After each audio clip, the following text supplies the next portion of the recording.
Okay, let me ask you a simple question. When was the last time you got a bill from your financial advisor? Now take a second, really think about it. You never have, right? No invoice, no charge to approve, nothing that you've ever had to write a check out for. So let me ask you this question. Does that strike you as a little strange? Because you are paying, you just never see it. It comes out quietly, automatically, before the money ever reaches you. A percentage of your account every single year, whether your money went up or down. And maybe that's fine. Maybe you're getting real value for that money. But I want you to think back to what we've been talking about throughout this entire series.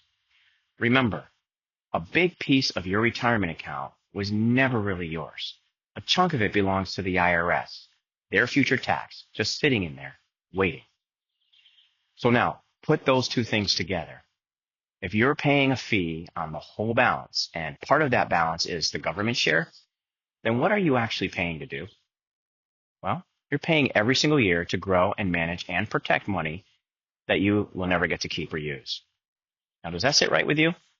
Because when most people put those two pieces together, the reaction is usually the same. Wait a minute, I never really thought about it that way.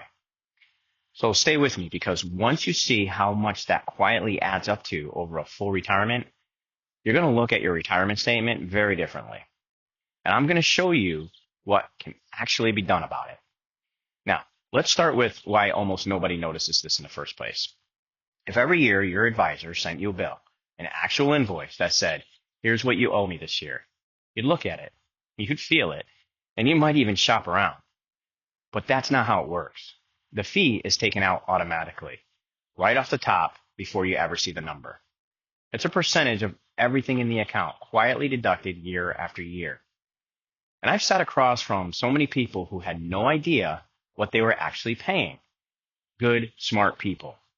When I'd show them the real number, they were stunned. Not because anybody did anything illegal or wrong. It was all disclosed, somewhere in the fine print. But nobody ever made it plain to them. Nobody ever said it out loud. So the first problem is simple. You can't question a cost that you can't even see. Now, let me show you why that invisible little percentage matters so much more than it looks like it does. Because this is where a number that sounds tiny turns into something huge. Here's a trick that your mind plays on you. Somebody says 1%, and your brain hears 1%, that's almost nothing. Who's going to argue over 1%? But that 1% isn't charged once. It's charged every single year on a bigger and bigger balance for the rest of your life. And because it comes out every year, it doesn't just take a slice of your money. It takes a slice of all the growth that money would have earned as well. And then the growth of that growth and what that would have earned. Over a full retirement, that compounds into something that can quietly cost you a substantial share of everything that your money could have become. So the 1% was never really 1%, not over a lifetime anyway. Now, I want to be fair here because this matters. I'm not telling you that paying for good advice is wrong. Good guidance is worth paying for. That's not the point. The point is this.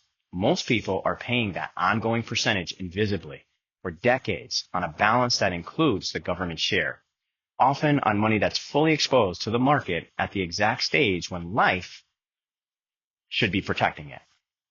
That's three things quietly working against you all at once, and almost no one has ever laid it out plainly. So let's come all the way back to where it started. You're paying a fee. You can't easily see it. It's bigger over a lifetime than it sounds. And a real chunk of it is being charged on money that was never yours, the portion that belongs to the IRS. Now think about it. Think about what that actually means. Every year, part of what you pay goes to grow and manage the government's future tax bill. You are doing the work and paying the costs to make their share bigger. That's the tax bomb doing what it does best, reaching into places that you'd never think to look. It doesn't just tax you at the end. It makes you pay quietly the whole way there. So here's the hopeful part that I promised you. What if the government share wasn't sitting in your account anymore? What if that portion had already been dealt with, settled, so that the money that you're growing and paying to manage was actually 100% fully yours? When your retirement is structured the right way, you can get it to a place where you no longer have to pay year after year on the IRS's share because it's no longer there. What's left is yours, all of it, growing for you, not for them. I'm not going to lay out the whole strategy today. It's a big part of what I actually built for people, and it deserves its own conversation individually. But I want you to walk away knowing that there's a way out of this. You don't have to keep paying to grow money that you'll never keep or money that doesn't belong to you. And there's one more place that this bomb is waiting, maybe the place that matters the most, because it doesn't land on you. It lands on the people you love. Everything we've talked about, the taxes, the surcharges, the fees, all of that is while you're still here. But what happens to the account after you're gone? What actually reaches your children or the people that you love, the people you wanted to leave something to? The answer surprises almost everyone, and it's the next thing that we're going to pull apart. If no one has ever shown you any of this, that's exactly why this channel exists. Subscribe so the next one finds you as well, and I'll see you there.